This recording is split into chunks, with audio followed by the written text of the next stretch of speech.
नमस्कार। लोक कहानियों के क्रम में आप सभी का स्वागत है। क्या आप जानते हैं आगामी और आओ नागा के बीच चूहे धान क्यों खाते हैं, इसके विषय में कौन सी मान्यता प्रचलित है? तो चलिए मैं आपको एक कहानी सुनाती हूँ।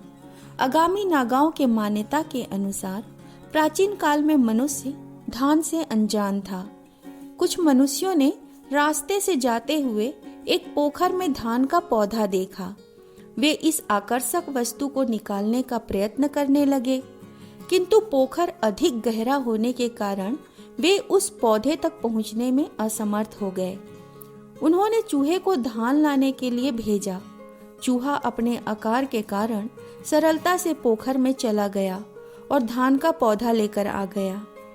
मनुष्यों ने उस पौधे से धान की खेती की और फसल तैयार होने पर उन्होंने चूहे से कहा कि वो आकर अपना हिस्सा ले जाए।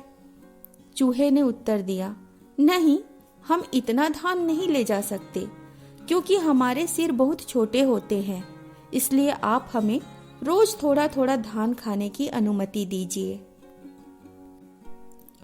मनुष्य ने चूहे के उपकार का ऋण चुकाते हुए उसे प्रतिदिन थोड़ा सा धान खाने का वचन दिया।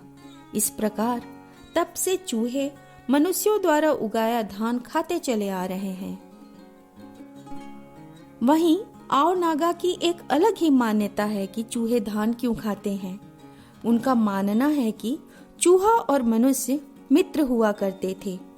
एक दिन चूहे ने मानव से कहा, मैं तुम्हें एक स्वादिष्ट उपहार दूंगा यदि तुम मुझे वचन दो कि तुम मेरी मृत्यु के बाद मेरा अंतिम संस्कार अच्छे से करोगे। मनुष्य ने चूहे का अंतिम संस्कार अच्छे से करने का वचन दिया। वचन के बदले में चूहे ने उसे धान उपहार में दिया तथा उसकी विशेषताएं बताते हुए उसके स्वादिष्ट होने का प्रमाण दिया। कुछ समय के बाद मनुष्य के वचन को परखने की दृष्टि से चूहे ने एक नाटक रचा। वह नदी के किनारे गया और मृत के समान लेट गया।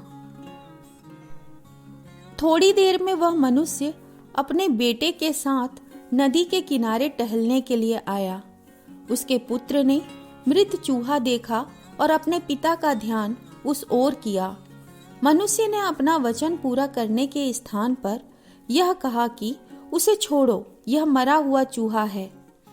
ऐसा कहकर उसने घृणा से चूहे को लकड़ी की छड़ी से उठाया और नदी में फेंक दिया।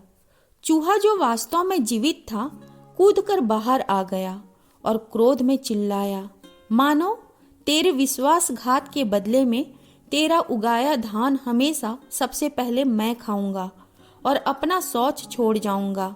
ऐसा बोलकर उसने ब्रह्मपुत्र नदी में छलांग लगा दी। परिणाम स्वरूप मनुष्य के विश्वासघात का बदला लेने के लिए चूहे पूरा चावल खाते हैं। कहानियों से सभी अलग अलग ही सीखते हैं, पर मुझे ऐसा लगता है कि अगर आप किसी को भोजन करा सकते हैं तो कराना चाहिए। किसी का पेट भरेगा और किसी को जीवन मिलेगा। क्या आप अपने स्पेशल डे जैसे बर्थडे, एनिवर्सरी में गरीब लोगों को खाना खिला सकते हैं? अगर हाँ, तो जय Shakuntala welfare foundation and explore India TV के फूड कैंपेनिंग से जुड़िए और हमारे साथ अपना स्पेशल बर्थडे सेलिब्रेट कीजिए। आप सभी का शुक्रिया। हम फिर मिलेंगे, वादा रहा।